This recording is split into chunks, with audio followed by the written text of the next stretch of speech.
Lee Monroe Betterton was born on March 24, 1872, in Kings Prairie Township, Missouri, within a family of 15 children, to Leland and Mary Catherine Betterton, both farmers. Details about his early years remain scarce. Upon reaching adulthood, he wed Laura Elizabeth McCoy, and they started a family together, residing on a farm in Kings Prairie Township. However, their marital relationship became strained in 1904, marked by frequent arguments.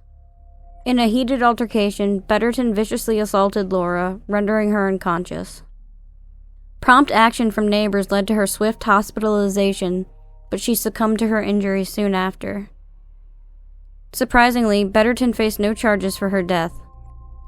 Shortly after, he employed Rose Hudson, a housekeeper. Their connection grew deeper, evolving into an unofficial common-law marriage. Yet this relationship, too, faced turbulence, with Hudson leaving and returning multiple times.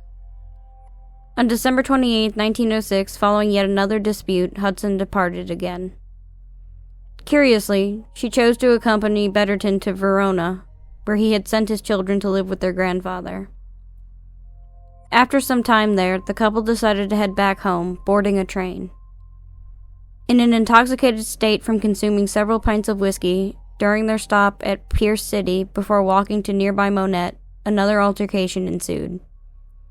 In a drunken frenzy, Betterton drew a knife and stabbed Hudson 3 times, causing her to collapse. Even as she lay dying, he poured whiskey on her face until the crew of a passing passenger train intervened, apprehending him. Subsequently taken to the city jail, Betterton readily admitted to the killing, citing intoxication as a factor. At his trial in Mount Vernon, he pleaded guilty to the murder and received a sentence of 99 years imprisonment. Despite serving a lengthy prison term, Betterton, along with other several convicted murderers, was granted parole on September 25, 1917. Upon release, he returned to Monette and met Elzada Lockwood, a local woman. They married on June 11, 1918, at Mount Vernon and settled in the southern part of Monette. Their outward appearance suggested a content life, marred only by an accidental fire that destroyed their home on March 26, 1919.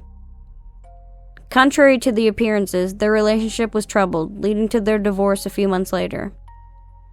On July 1st, they remarried in Mount Vernon, coincidentally on the same day as Lockwood's daughter, Mamie, and one of Betterton's sons, Ernest. To mark the occasion, both couples decided to visit relatives in Vinita, Oklahoma. They left the younger couple behind and returned for a second visit on July 9th. During this visit, an argument erupted between Betterton and his wife, while other family members were away. Betterton resorted to violence, shooting Elzada 3 times. As she fell, he attempted to aim the revolver at his daughter-in-law, but was stopped by Ernest, who intervened and disarmed him. Alerted by the commotion, concerned neighbors arrived, prompting Betterton to falsely accuse his son of the murder. However, his attempts to shift blame failed, and he was swiftly taken into custody, awaiting trial on the murder charges. While in custody, Betterton made threats against himself and his family, stating he would harm them if released. Betterton's preliminary trial was slated for July 29, 1919, with Emery Smith serving as the prosecutor. Following an extensive 3-month trial, Betterton received a guilty verdict for the murder and was sentenced to death. Initially scheduled for January 23, 1920, his execution date was established. Throughout his time on death row, despite compelling evidence, Betterton adamantly maintained his innocence. A stay of execution was granted for a mental evaluation, confirming his mental soundness and awareness of his deeds. His new execution date was set for July 9, 1920, coincidentally aligning with the anniversary of his third wife's murder. On the day of execution, Betterton issued a statement to the press reiterating his innocence while expressing readiness to reunite with God. At noon, he was executed via the electric chair at the Oklahoma State Penitentiary in McAlester. His parting words were, "Goodbye and God bless you all." George Jefferson Hassell hailed from Smithville, Texas, being the youngest among 7 siblings. Tragedy struck when his brother Thomas passed away after being kicked by a mule. Following this, he married Thomas's widow, Susan Ferguson, originally from Oklahoma. Hassell recounted the loss of his mother in 1901 and his father in 1905. He harbored a belief that his stepmother was responsible for poisoning his father. Expressing his intense emotions, he admitted to having contemplated taking revenge, intending to eliminate her and anyone accompanying her. However, in a moment of inebriation, he abandoned these plans, admitting, "I had too much whiskey and didn't resort to using a gun." Additionally, Hassell acknowledged serving time in prison for embezzlement. During the night of December 5th, 1926, a heated argument between Hassell and his wife escalated. Subsequently, he mercilessly struck her in the face numerous times with a ball-peen hammer. Following her murder, Hassell moved through the family bedrooms, systematically employing a straight razor and stockings to end their lives, beginning with the youngest and progressing to the oldest. Awakened by the disturbance, the two older sons engaged in a struggle with Hassell, culminating in their tragic demise at the hands of a shotgun and an axe. Concealing the bodies, Hassell placed them in a newly excavated root cellar adjacent to the house. Alton, the eldest son, was away in Clovis, New Mexico, engaging in wheat threshing work, anticipating a return home in 4 days. Aware of this, Hassell opted to await his arrival. During this interlude, he undertook the grim task of cleaning the bloodstains and burying the deceased family members.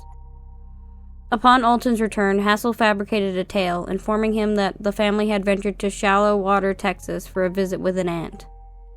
Seemingly going about normal routine, the two men even cooked dinner together after slaughtering a chicken, before retiring to their separate bedrooms for the night.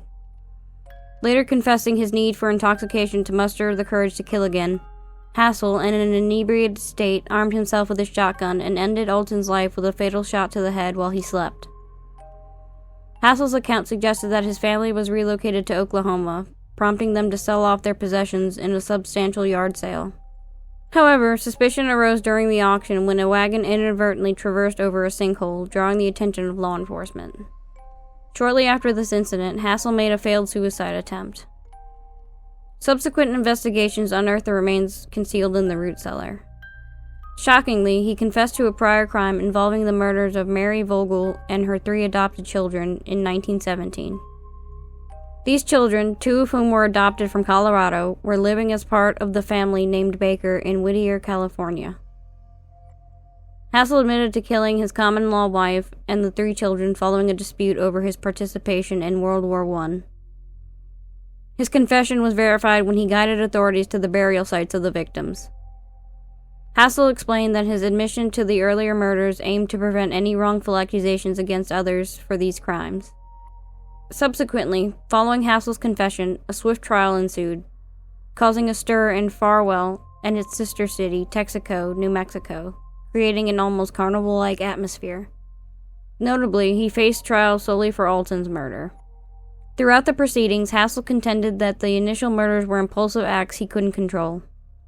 Despite a psychiatrist's assessment declaring Hassell sane, he was found guilty of murder with malice and was sentenced to death.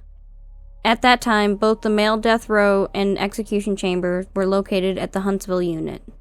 On February 10, 1928, George Hassell became the 37th individual to be executed via the electric chair in the state of Texas. He was laid to rest at Captain Joe Bird Cemetery. Thanks for watching. If you enjoyed this video, please consider subscribing by clicking the red subscribe button below. And don't forget to ring that notification bell so you never miss an update. Your support means the world to us. Please give this video a thumbs up if you liked it. Thanks again for watching, and we'll see you in the next video.